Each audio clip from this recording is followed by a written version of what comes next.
Okay, now we're going to stick with the topic that's in everyone's mouth, literally, the tongue. And this is something that James really wants to point us to as he continues to teach us the mark of a maturing Christian. He's going to highlight the fact that it's a serious issue, and when we get the sense of urgency, when we get the sense of importance, then he's going to show us how to use our words to build others up. Now, just in case you've missed a week or two, just to kind of recap the flow of where we've been going. Chapter 1 is the call to be patient in times of trouble. Chapter 2 is the call to practice the truth. And then as we come into chapter 3 now of James, it's the call to seize power over the tongue. Okay? That's kind of the basic flow of where we've been. And if you missed anything, everything should be on YouTube and on the podcast. Now, just to clarify, this is not about speaking in tongues, which always seems to cause plenty of talking points. But the real issue in the church today is not tongues, but the tongue. Because the truth is, God will not use someone whose tongue is out of control. When you look at the church of Corinth, in chapter 1, I think it's verse 6, verse 7, it says, look, you lack no spiritual gift. But then he goes on to say, yeah, but there are divisions among you. There's reasons why you're not being blessed. And the rest of the book is him dealing with those issues. From arguing over who is the most spiritual, who was the most gifted, who their favourite celebrity pastor was, lawsuits. The common theme, they were mouthing. They couldn't stop mouthing to each other. And look, you may disagree with me over the issue of speaking in tongues. Fair enough, that's okay. I'll not fall out with you over that as long as you give me the same courtesy. But the truth is, I think far more churches split up because people don't know how to shut up. And I think Satan would rather ruin a church with termites eating away at the foundation of a church from the inside, working his way out, than have enemies attack from outside the church, because then a church just isn't defeated, it's rotten. And I mean, just take gossip for a moment. How many times have you seen someone run up to another and say, oh, by the way, you know so-and-so? I just want to tell you that I'm not going to tell anybody else, but I just want to tell you because I know you'll pray for them. Really hear what happened. But it's a secret. But you know, of course, a secret is simply just gossip that you only tell one person. But when everybody just tells one person, it's not a secret anymore. And gossip is a real issue. It invites others to stick their noses in where it simply doesn't belong. Churches, friendships, relationships can split up because people don't know when to shut up. Experience has shown me that gossip travels fastest on bitter grapevines and usually only produces sour grapes. But there's an old poem that says, a dog is loved by old and young because it wags its tail and not its tongue. And so James writes to us and says that a growing, maturing, developing believer is learning how to control their tongue. Not many of you should become teachers, my brothers, for you know that we who teach will be judged with greater strictness. For we all stumble in many ways. And if anyone does not stumble in what he says, he's a perfect man, able also to bridle his whole body. But if we put bits into the mouths of horses so that they obey us, we guide their whole bodies as well. Look, at the ship also, though they are so large and are driven by strong winds, they're guided by a very small rudder wherever the will of the pilot directs. Now, as we read, James uses metaphors throughout this chapter to talk about the tongue. Now, the horse and the ship, that's where we're going to focus. We're going to lay down some basic principles, and then we'll talk about the horse and the ship and the tongue's power to direct. Then next week we'll look at the other two, where there is fire, a poisonous animal that can destroy, the power of the tongue to destroy someone. And then we'll also look at the fountain and the fig tree, which is all about the tongue's power to bless, to delight. Now, we know that the tongue is an issue, and James wants to address it in this letter because he's mentioned it before. In chapter 1, he says, "Look, let every person be quick to hear and slow to speak." And in verse 26, he says, "If anyone thinks he's religious and doesn't bridle his tongue, he deceives his heart. This person's religion is worthless." In chapter 2, he says, "So speak and so act as those are to be judged." So he's planting seeds as he goes along, and I have this idea in my head of him building this up very much on purpose, that he's dictating to the scribe his letter, and he's deliberately planting these little seeds as he goes along, so that all the people listening to it are going, oh yes, you have to control your tongue, so he can hit them with this chapter and say, yeah, so no, but seriously guys, let's talk about your talk. He doesn't just launch this at them, he's kind of building up to them, he's trying to bring them on side with them. Effectively, he's trying to practice what he preaches and using his words wisely here. And then at the end of chapter 2, of course, we know that he's talking about what real faith is. It's about walking the walk and not just talking the talk. And in my head, it's like he thinks, okay, but since we're talking about talking the talk, let's talk about how you talk. Yeah. Remember, Jesus said, out of the abundance of the heart, the mouth speaks. So James wants us to learn that our tongue can be the deadliest weapon that we have, or the greatest source of encouragement. And that's a choice that each Christian needs to make. What will I use my tongue to do? And it's a warning that runs through scriptures. Let's just cherry pick a few. Proverbs 18 says, death and life are in the power of the tongue. David in Psalm 39, I will guard my ways that I may not sin with my tongue, because he knows that the first things first, that his tongue is about his accountability before God. I don't want to sin. I don't hurt other people as well, but I know that first and foremost it's about my relationship with God. If I'm gossiping, if I'm lying, if I'm snarky, if I'm doing all these things and ruining it, it affects me with God. But then he says, I'll guard my mouth with a muzzle so long as the wicked are in my presence. He also knows that it's about testimony and about your reputation in front of unbelievers. Jesus in Matthew 12, okay, he says in verse 34, out of the abundance of the heart the mouth speaks. And then in verse 36, but I tell you, on the day of judgment, people will give an account for every careless word they speak. For by your words you'll be justified, and by your words you'll be condemned. It's interesting, isn't it? Over the last couple of weeks we talked about justification by faith, justification by works. Jesus' own words, justification by words. When you're saved, it doesn't just impact what you do on a Sunday. It should impact every aspect of who you are. How you live, how you speak, how you think. That's what a Christian is. If you're the same Monday to Saturday, and then are spiritual on a Sunday, you're not really a Christian. And especially these words of Jesus here, they're powerful words. Imagine every word you say being recorded, and then everything that you say being recorded, relayed back to them so that they heard it all. Some of you may not have survived your teenage years. Some of you may not get out of the car park. So we see it's an issue in Scripture, and for James it's an issue in the early church. We also know from experience it's an issue in the church still today. Now, most commentators that I've read would argue this week that James is particularly trying to address a type of meeting in the church, what we would probably call a testimony meeting. So what would happen is people would have the chance to get up at the front and share about what God has done in their life. Okay, to bear witness, to just say, guys, guess what? God answered this prayer. Here's what happened to me. God is good, and everyone just rejoices. Brilliant. Okay, and I've missed doing those, and we normally do one between Christmas and New Year. We normally have a testimony meeting in Easter Sunday as well.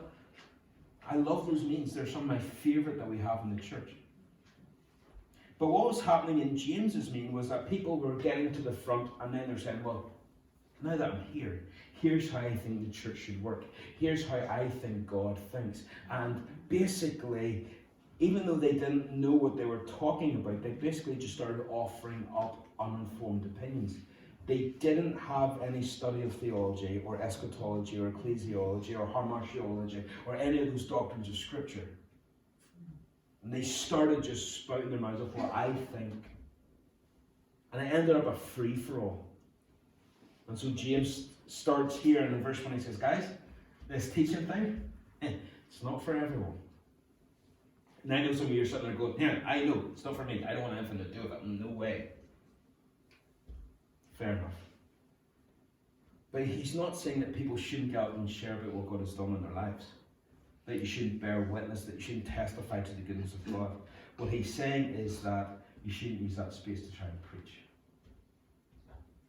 Because he started with people who are the most prominent in the church. He wants the people who are using their tongue most in the church to be the ones who lead by example, to take responsibility. The people at the front set the tone. The tongue is such a powerful weapon.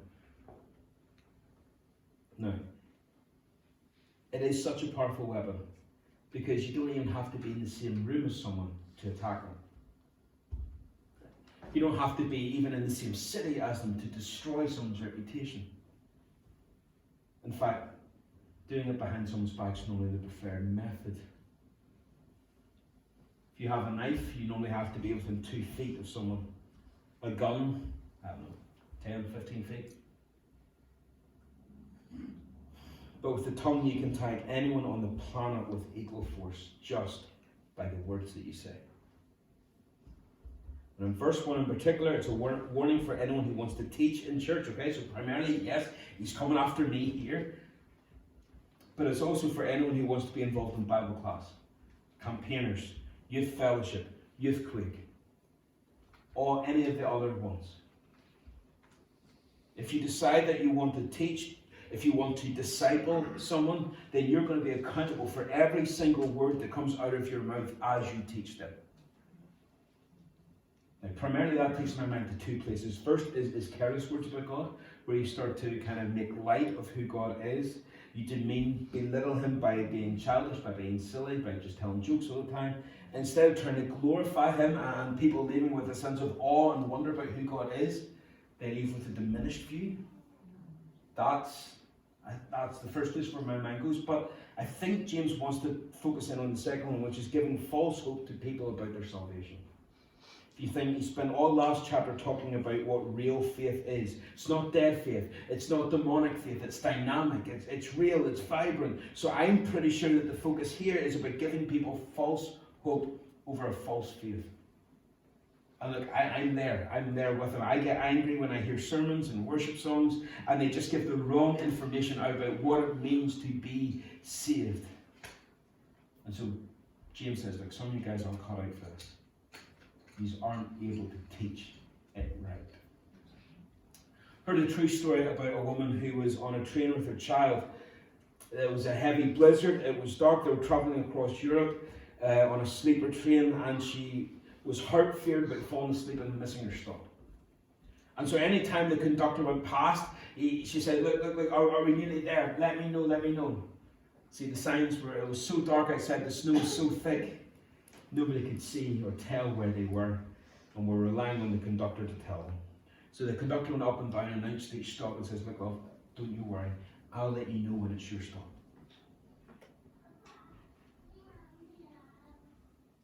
There was another passenger on the train, and he rolled his eyes and he said to the woman, look, these conductors, they mean well, but they've a whole train to look after, and it's just a job to them at the end of the day. Like, I've done this line a couple of times. I know the stops. I know the stop that you're talking about.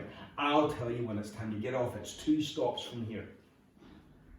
And so sure enough, the next stop came. The conductor came and announced they're walking up and down the carriage and says to the woman, look, I know that your stop's coming up. I'll let you know when it's time to get off. The train moves off and shortly afterwards comes to a halt again. And there's no conductor. And the man says to the woman, I told you, these people can't be trusted. This is your stop. So the woman and child gets off the train and the train moves off. A few minutes later, the conductor comes through and panics and he's looking for the woman and he says to the man, look, have you seen this woman and child? It's their stop coming up. And the man says, no, you idiot. She got off at the last stop. You forgot. And the conductor says, no, you stupid man. That was a fuel stop. The train reversed back in the blizzard to find the woman and the child frozen to death in the snow. she'd be a victim of what we call now fake news. All because she listened to the wrong person who thought that they knew better than everyone else. How tragic. But multiply it up from one woman and her child to thousands across social media, or hundreds in a church, and the fake news leads them to hell. That's why it makes me angry. You hear preachers and they start on and say, look, God just wants you to be happy. Or they might say, well, look, listen, you don't need to understand all the bits of the Bible. Some of them are open for interpretation. God is learning as well. And besides, we know more than those ancient writers did anyway. Or look, at the end of the day, it's all about finding the kind of faith that works for you. Those three lies send people to hell every single day. So you better believe it makes me angry, and it's scary just how common those teachings are, even in Northern Ireland. From popular teachers inside churches across the Western world. But if I say anything about it, well, I'm just being legalistic, or being pernickety, or fussy, or closed-minded, or unloving. No, it's because I love people that I have to call it out, because the truth matters. The words that we use matter. And the words I use in dealing with that matter as well. The gospel has to be clear and explicit and ultimately accurate, even if it's uncomfortable for people to hear. So only the people who appreciate that, who are prepared to be accountable for that to God, can think about teaching. And in the context of teaching, I know that what I say I'm answerable for, not only to the elders, but to the membership, but primarily, most humbly, to God for every word. Whether it's a children's talk, or a prayer meeting, or a Sunday service. And that's why I spend all week studying, reading, writing, rewriting, and often rewriting again material. So I give an account. I have notes. See? I do prepare this stuff. It shows that I've thought it through.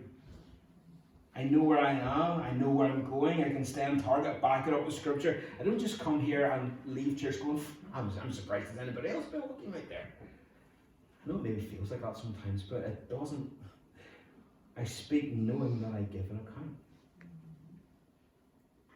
We have to think before we speak. Great example of this is Peter. Peter is the best example of foot and mouth disease that you will find in the Bible, because every time he opens his mouth, his foot ends up in it. Think about the transfiguration, because there's an old saying that better to be thought of, better to remain silent and be thought of fool than to open your mouth and remove all doubt. If you don't know what to say, better say nothing. Proverbs 10:19 says, sin is not ended by the multiplying of words. The prudent hold their tongue. If you've ever said something just to try and fill an awkward silence and you walked away thinking, why did I say that? Oh my goodness, they must think I'm an idiot. Right, well then you'll know exactly what this verse is talking about. Like maybe in front of a boss, or maybe in a job interview and you're just a wee bit too eager to impress. Or maybe in front of someone that you fancy, or maybe in front of the future in-laws, and you walk away going, oh my goodness, what did I say that for? Well, at the Transfiguration, Jesus is with Moses and Elijah, and they're talking, and Peter wakes up, and he must still be a wee bit groggy, and his profound words are, it's good that we are here.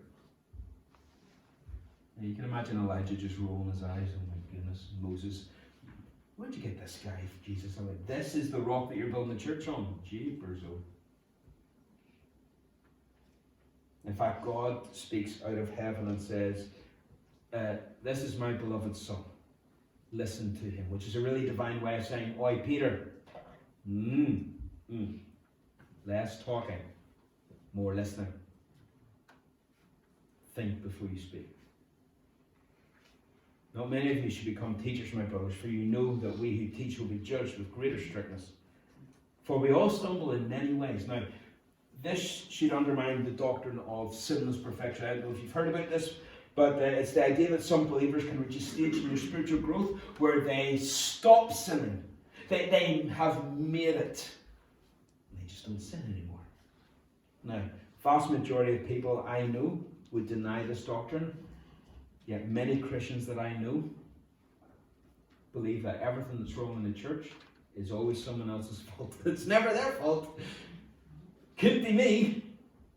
I don't sin. Charles Spurgeon met a preacher who claimed to be sinless, and Spurgeon just threw a glass of iced water over him. And he goes, "Wow!" And he starts cursing out Spurgeon, and Spurgeon just kind of said, "Not so sinless now." So he just walked away. Probably lit a cigar as he walked. And James says, "Church, we all stumble." And this should be an encouragement to us, because none of us are perfect. None of us have made it. None of us will ever make it this side of heaven. None of us can say it. We all stumble.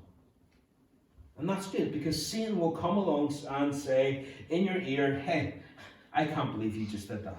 I can't believe you just said that. And some Christian you are.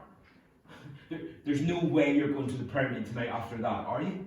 You're having a laugh. But there's no way that you can do your quiet time today after doing what you just did. Come off it."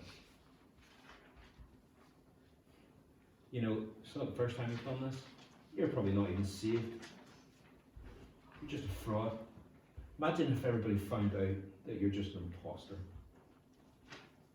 I'm almost tempted to ask for a show of hands how many people have felt that, because constantly. But that's what Satan does. His name literally means the accuser, and so he will say these things and he will seek to remind us time after time after time about our sin. But God in his word wants to constantly remind us of his goodness and his grace that covers our sin. So anytime he comes on and says, "Jeff, you did this, you did this, you did this," I say, "Satan, I sure did. But you're only telling half the story. Because I did that, but the debt is paid. I did it, but the debt is paid. I did it, but the debt is paid. I've been redeemed. I've been forgiven." Folks, we all stumble in many ways. If anyone does not stumble in what they say, he's a perfect man, able also to bridle his whole body. If we put bits into the mouths of horses so that they obey us, we guide their whole bodies as well. Look at the ships also. Though they are so large and are driven by strong winds, they are guided by a very small rudder, wherever the will of the pilot directs. Okay, so the idea here between the horse's mouth and the rudder of the ship is simple. They're small. They don't seem that important, but they control the direction of the whole body. If you control the tongue, you can control the body. Why is that? Because what we say often impacts what we do. James is saying that our words and our actions are connected. Sometimes it's a verbal commitment. I know that sometimes my girls, if they say something enough, they'll start to believe it. "I don't like carrots. I don't like peas." You do. I don't. And they've convinced themselves so. Or maybe we hear a rumour and it starts impacting how we act around someone. Or maybe we say something that we shouldn't and we get smacked in the face for it. I think some of the mouthy kids that I've worked with when I was doing youth work in Belfast, and I think to myself, you are going to get slapped silly someday. You're going to start mouthing off to the wrong person and they will give you a hiding. Because your mouth is going to write checks that your body can't cash. But that's the point. That's the point here. Our tongues usually take the lead and our bodies follow. So imagine if everyone you heard everything, I'll start that one again. Imagine if everybody heard exactly what you said. Would it change what you said? Would it change how you said it? Of course it would. Of course it would, because you know that there would be consequences for the rest of you if they found out. "Oh, but Jeff, I need to be honest." True, but that doesn't give you license to be cruel. If Ruth were to wear an outfit that I didn't like, which never happens by the way, but if it did, there's a couple of ways that I could deal with it. I could say to myself, well, I don't know anything about fashion, so I should maybe just keep my mouth shut, because When it comes to her choices, I have to remember that I am one of them. And so challenging her taste is not necessarily a thread that I want to pull on. But what if she asks for my opinion? Well, I've got two options then. I could say, oh, love, you are looking rough today. I can't take you anywhere looking like that. You need to go get, you need to get changed. But hey, I'm just being honest. It's important that you know exactly how I feel. Or I could build into our marriage a pattern where when she is wearing something that I do like, I make a point of saying, wow, you're looking amazing. I love that outfit on you.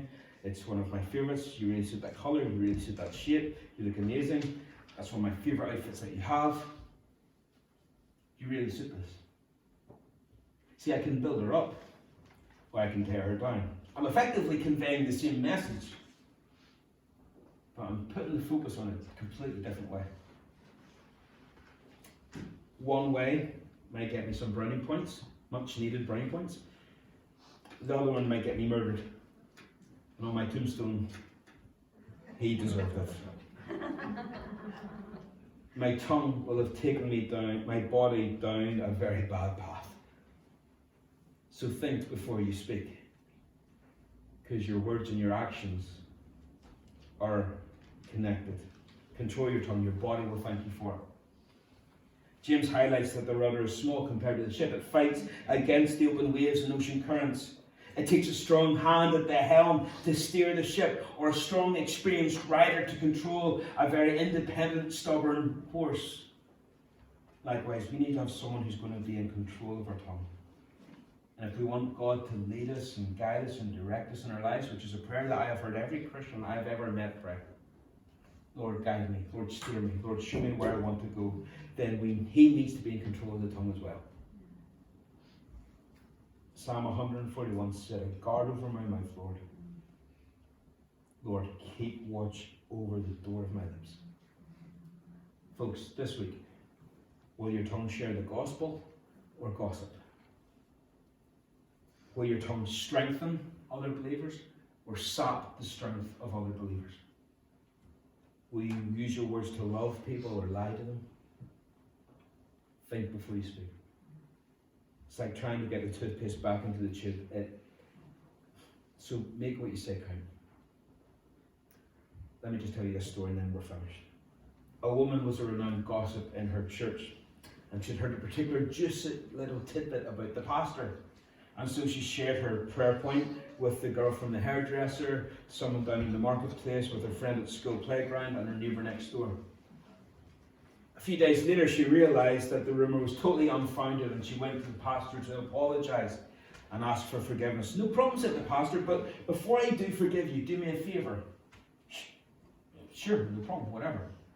Says, take a feather pillow and shake the feathers out in the places where you shared the rumour, and then come back and see. I was pretty relieved that this seemed to be quite a strange way of getting penance, but if that's what it takes to be forgiven, sure, no problem. She comes back to the pastor and he says, okay, now go pick up all the feathers. But pastor, I can't, they're in the wind. Precisely, he said.